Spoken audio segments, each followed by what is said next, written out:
tanto dinero como pensaba. A lo mejor lo que tiene sea solo dinero falsificado. Y con todo lo malo que eso puede ser, ni siquiera se aproxima a lo malo que es tener una fe falsificada, una fe que no es real. Así que en este estudio bíblico, cómo detectar algo falsificado, no estaré hablando de dinero falsificado, sino de falsos profetas, pastores, apóstoles y maestros. Bien. Veamos 2 de Pedro capítulo 2, empezando en el primer versículo. Pero hubo también falsos profetas entre el pueblo, como habrá entre vosotros falsos maestros, que introducirán encubiertamente herejías destructoras, y aún negarán al Señor que los rescató, atrayendo sobre sí mismos destrucción repentina. Y por avaricia harán mercadería de vosotros con palabras fingidas. Sobre los tales, ya de largo tiempo la condenación no se tarda, y su perdición no se duerme. Hoy vamos a mirar este asunto de falsos creyentes, apóstoles, pastores, profetas y predicadores. Nuestro mundo hoy está lleno de peligrosas y condenables herejías. La necesidad en estos días es de un auténtico cristianismo bíblico. En la Biblia no hay crimen mayor que el ser un profeta falso. De hecho, un profeta falso en el Antiguo Testamento tenía que morir. Busque Deuteronomio 18:20. El profeta que tuviere la presunción de hablar palabra en mi nombre, a quien yo no le haya mandado hablar, o que hablare en nombre de dioses ajenos, el tal profeta morirá.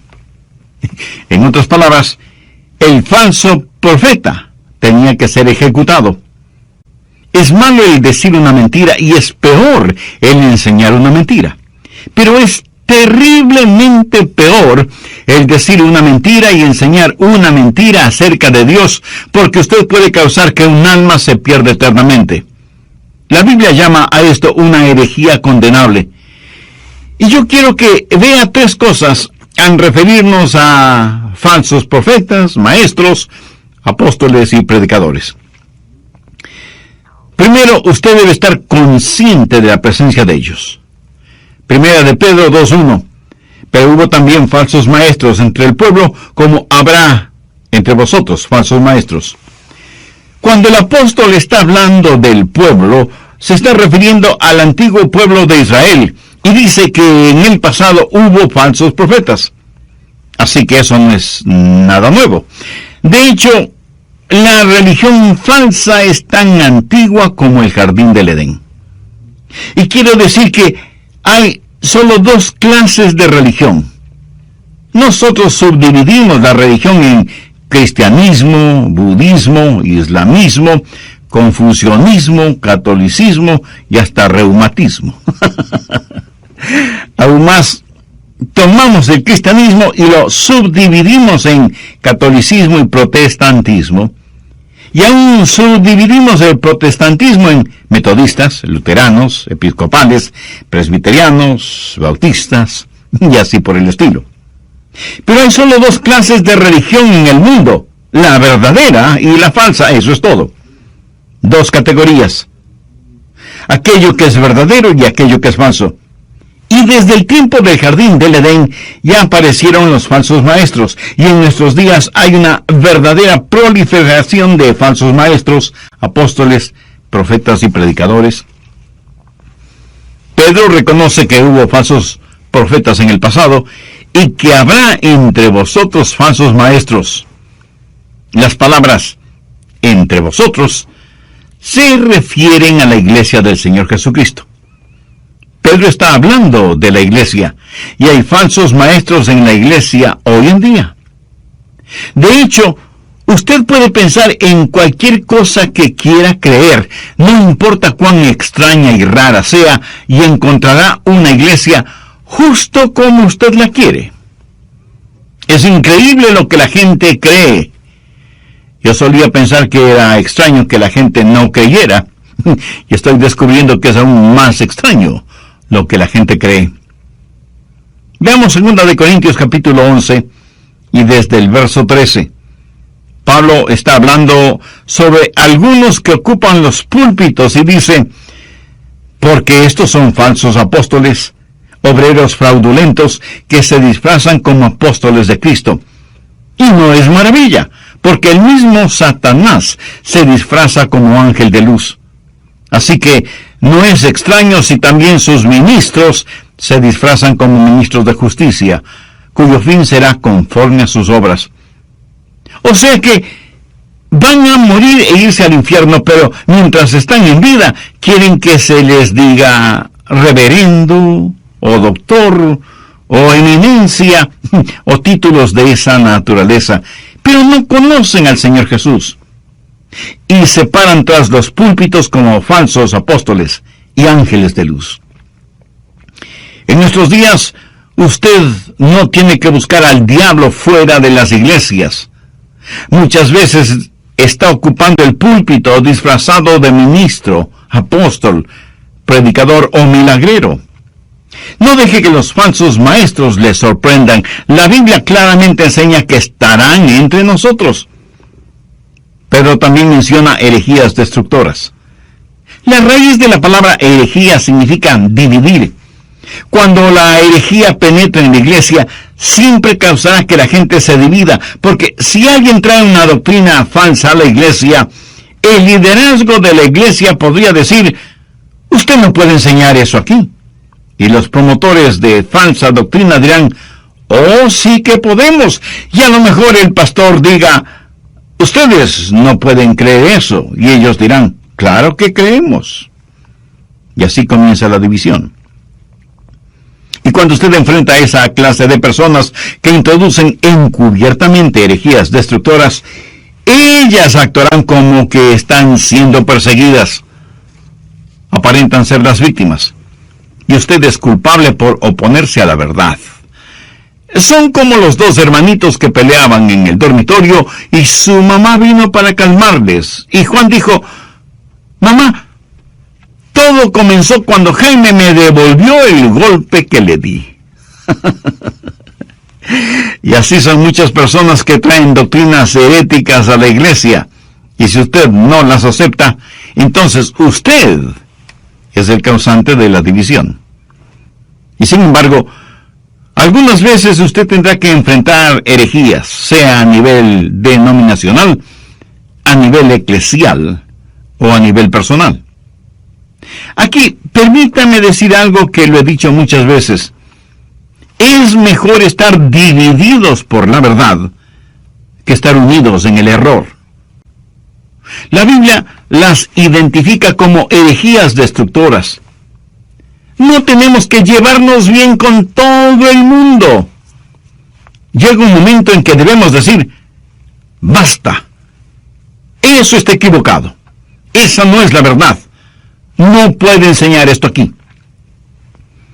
Martín Lutero, el líder de la Reforma Protestante, dijo lo siguiente: yo no quiero saber nada de paz y concordia cuando en el trayecto se pierde la palabra de Dios y la vida eterna y todo lo demás.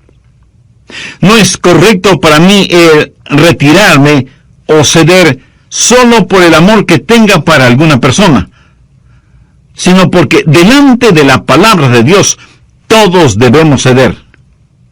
Profundo pensamiento. Muchas veces la gente piensa que la Biblia no es verdadera porque hay falsos maestros y dicen: el cristianismo tiene tantas divisiones y tantos errores que no puede ser la verdad. Por el contrario, si no hubiera cultos falsos, la Biblia no sería verdad, porque la Biblia dice que habrá cultos falsos. ¿Qué es lo que dice Pedro? Pero hubo también falsos profetas entre el pueblo, como habrá entre vosotros falsos maestros. Si no hubiera falsos maestros, la Biblia no sería verdad, porque la Biblia dice que habrá falsos maestros. Por favor, busque 1 de Timoteo 4:2. Pero el Espíritu dice claramente que en los postreros tiempos algunos apostatarán de la fe, escuchando espíritus engañadores y a doctrinas de demonios. Y ahora surge la pregunta: ¿cómo puede detectar algo que es falsificado? Porque una cosa es identificar un billete falso, pero otra muy diferente es el detectar a un falso profeta, predicador o maestro. Bien, permítanme darles 5 pruebas con las cuales puede enfrentar a cualquier predicador, profeta o maestro sobre la faz de la tierra para saber si es genuino o falsificado. Primero, la prueba del origen. ¿Cuál es la base, el fundamento, la fuente o el origen de su enseñanza? ¿Tiene otras revelaciones aparte de la Biblia?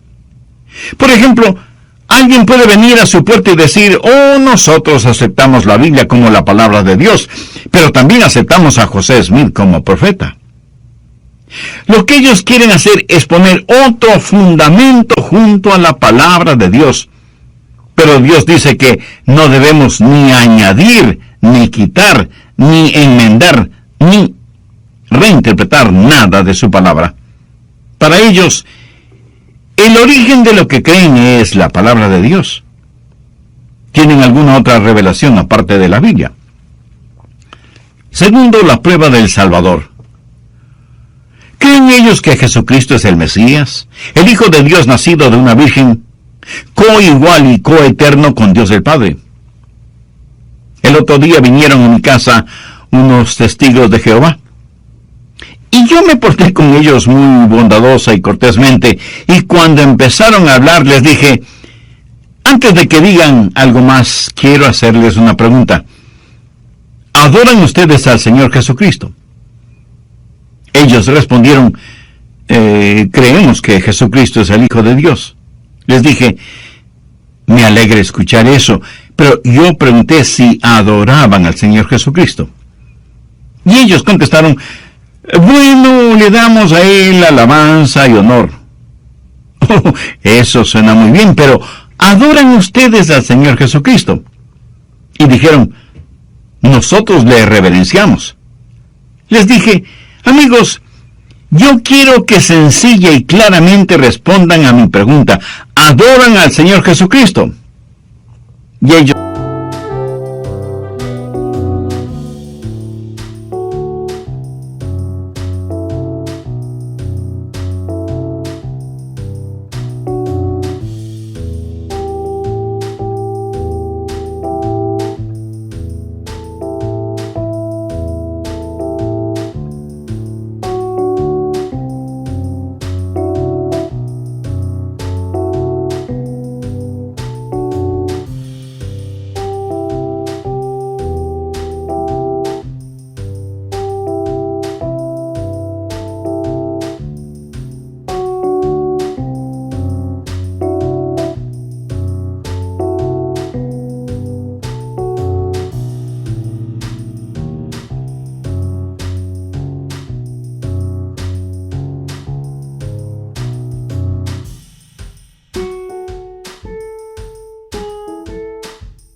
contestaron: no. Y les pregunté: ¿y por qué no? La Biblia está llena de adoración a Jesucristo. Los evangelios relatan cómo sus seguidores le adoraron. Ahora, si Él no es Dios, por supuesto que no debe ser adorado, pero si Él es Dios, debe ser adorado. Ellos dijeron: discúlpenos, pero debemos irnos. Y más rápido de lo que vinieron, se fueron. La verdad es que yo quería que se queden porque quería mostrarles con la palabra de Dios que Jesucristo debe ser adorado. Pero claro, si Él no es Dios, no debe ser adorado, porque la Biblia dice: al Señor tu Dios adorarás, y a Él solo servirás. Tercero, la prueba de la persona. Es la fuente primaria de sus enseñanzas el Evangelio de Jesucristo. Pablo dijo en 1 Corintios 2:2: pues me propuse no saber entre vosotros cosa alguna sino a Jesucristo, y a este crucificado. Todo lo demás se deriva de esto, o concluye en esto. Esta es la base, el fundamento. Toda la Biblia es acerca de las buenas nuevas del Evangelio de Jesucristo. El Antiguo Testamento profetiza que alguien vendrá. El Nuevo Testamento certifica que ese alguien vino. Y el libro de Apocalipsis dice que ese alguien vendrá otra vez. Y ese alguien es el Señor Jesucristo. Él es el héroe de la Biblia. La Biblia tiene un tema, la salvación. Tiene un héroe, Jesús. Tiene un villano, Satanás. ¿Qué clase de persona es la que ellos representan? ¿Cuál es su motivación? ¿Quieren hablar de lo que ellos llaman la verdad del reino? ¿O de lo equivocada que está la cristiandad? ¿O temas de ese estilo? ¿O quieren hablar de la predicación del Evangelio de Jesucristo, que es el Evangelio de salvación por gracia, por medio de la fe? Pablo, escribiendo a los Gálatas, les dijo: mas si aún nosotros o un ángel del cielo os anunciare otro evangelio diferente del que os hemos anunciado, sea anatema.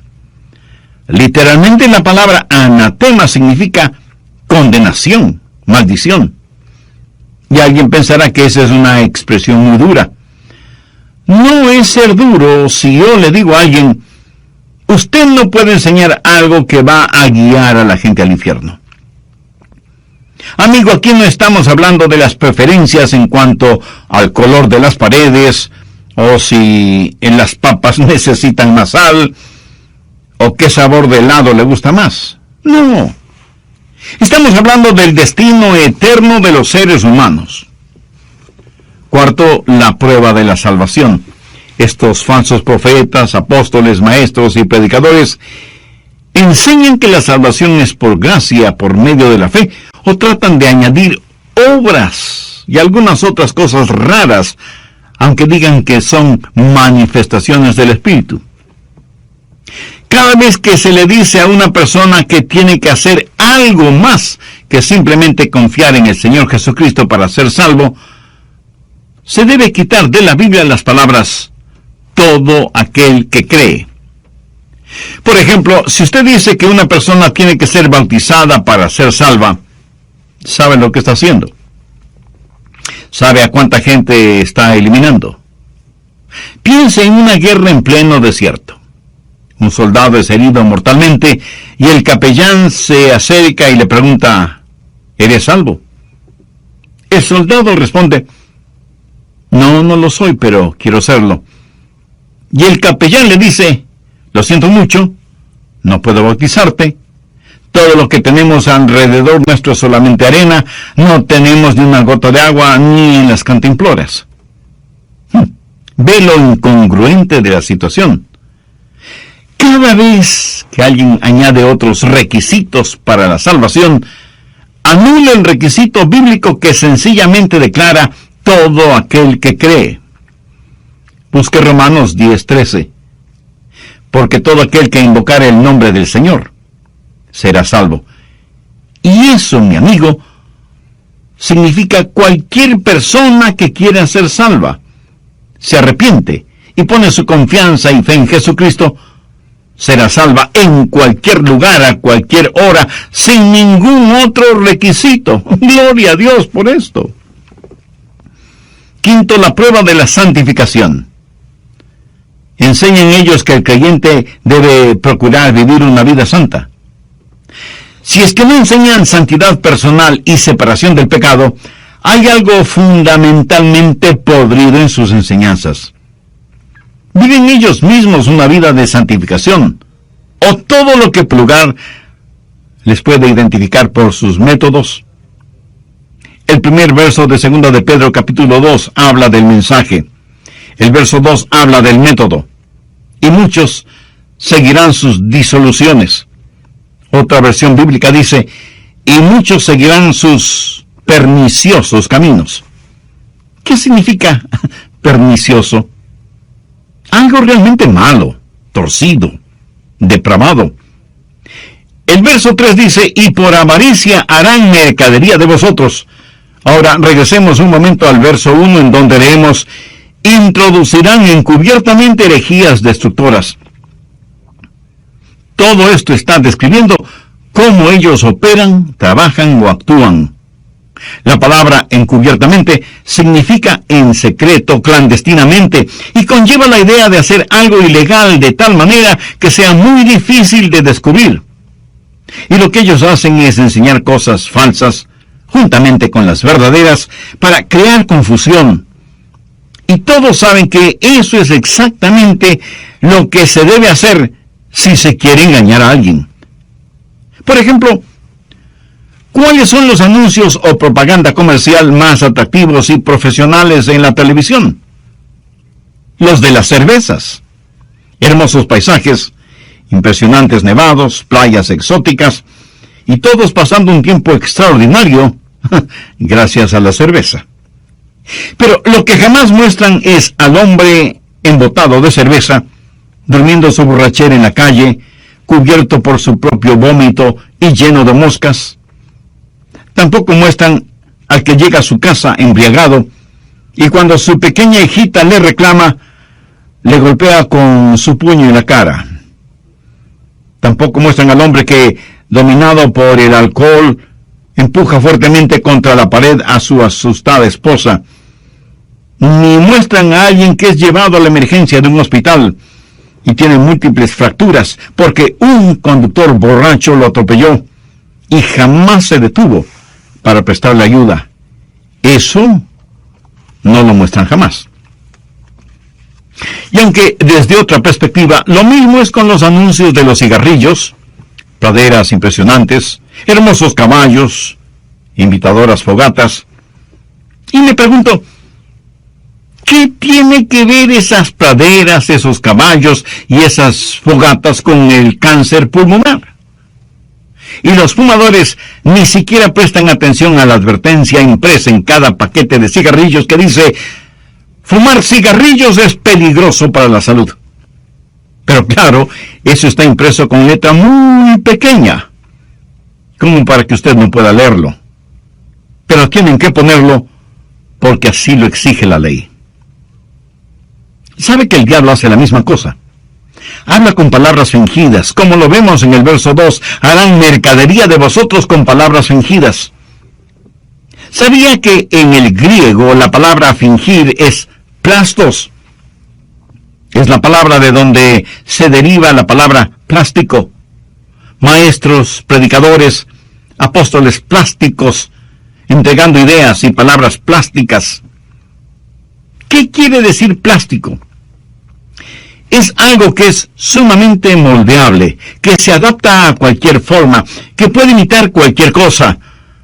Y los falsos son excelentes diciendo palabras fingidas. ¿Qué es lo que dice Pablo? Que con palabras fingidas, con palabras plásticas, hacen mercadería de vosotros. Y el identificar, el detectar a estos falsos maestros, predicadores, pastores y apóstoles, es más difícil que tratar de agarrar una anguila en un barril de aceite. Pero se los puede reconocer por sus métodos, su mensaje y sus maneras. Miremos nuevamente el verso 2. Y muchos seguirán sus disoluciones, o sus caminos perniciosos. Y esa es una palabra que no usamos mucho en la actualidad, pero que literalmente significa una lujuria descontrolada. Estos falsos religiosos, que no son más que lobos con piel de oveja, no aman al Señor. Y no aman al Señor porque no le conocen. El núcleo, el centro, la sustancia de sus mensajes son ellos mismos, por lo que tejen inextricablemente la apostasía con la inmoralidad. Al respecto, anote Judas 4, porque algunos hombres han entrado encubiertamente, los que desde antes habían sido destinados para esta condenación, hombres impíos, que convierten en libertinaje la gracia de nuestro Dios, y niegan a Dios, el único soberano, y a nuestro Señor Jesucristo. En otras palabras, han convertido la gracia de Dios en lujuria. Conozco personas que hablan acerca de la gracia de Dios, pero viven en pecado y dicen: bueno, el Calvario lo cubre todo. Eso, mi amigo, es herejía. Pablo, escribiendo a los hermanos en Roma, les dijo: ¿Qué pues? ¿Perseveraremos en el pecado para que la gracia abunde? En ninguna manera. Y en Jeremías 23:14 leemos: y en los profetas de Jerusalén he visto torpezas. Cometían adulterios y andaban en mentiras, y fortalecían las manos de los malos, para que ninguno se convirtiese de su maldad. No fueron todos ellos como Sodoma, y sus moradores como Gomorra. Se llaman a sí mismos profetas, apóstoles, predicadores, pastores, sanadores y obradores de milagros, pero viven en pecado. Sus caminos son perniciosos, y muchos serán los que le siguen. De hecho, les encanta tener un religioso que beba con ellos, que comparta chistes obscenos con ellos, que sea lujurioso como ellos. ¿Por qué?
Porque eso les hace sentir muy bien. La Biblia ya lo dijo. Muchos les seguirán en sus perniciosos caminos. Hay mucha gente religiosa que ama más lo sexual que lo espiritual.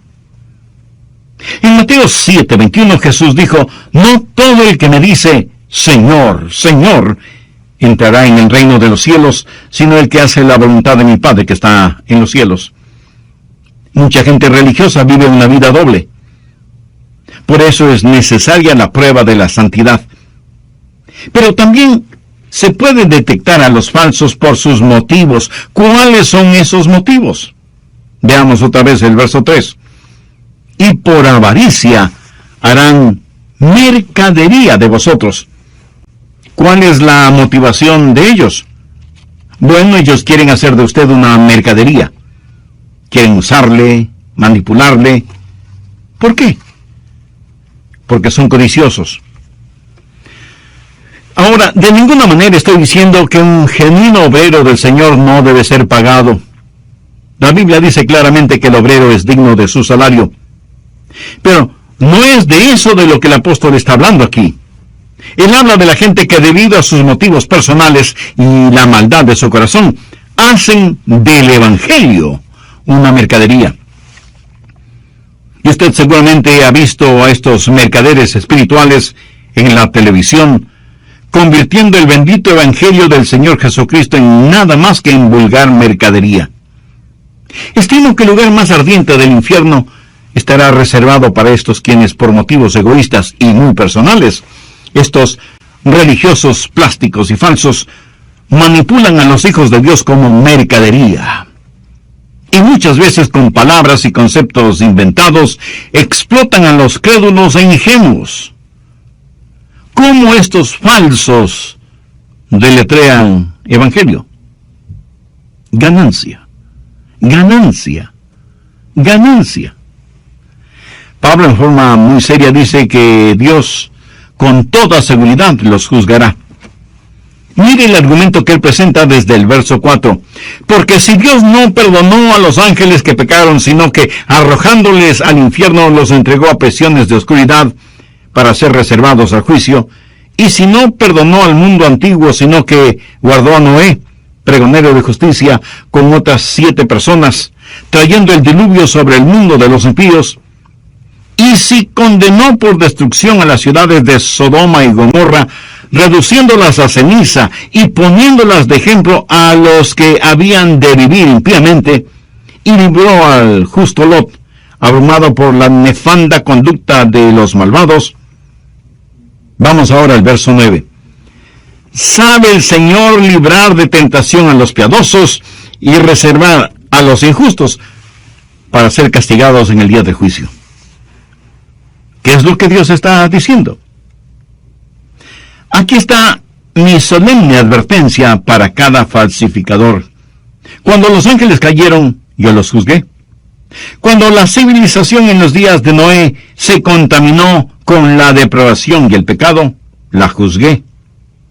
Yo juzgué las perversiones de Sodoma y Gomorra, y ciertamente juzgaré a todo falso profeta. Y si Dios no perdonó a los ángeles, ni al mundo antiguo, ni a Sodoma y Gomorra, Él no va a perdonar a ningún falso profeta. Pero hay el otro lado de esta moneda. Busque Romanos 8:32. El que no escatimó ni a su propio Hijo. Cuando Jesús dejó el cielo para venir a la tierra y ser mi sustituto, mi pecado y su pecado fueron puestos sobre el Señor Jesucristo.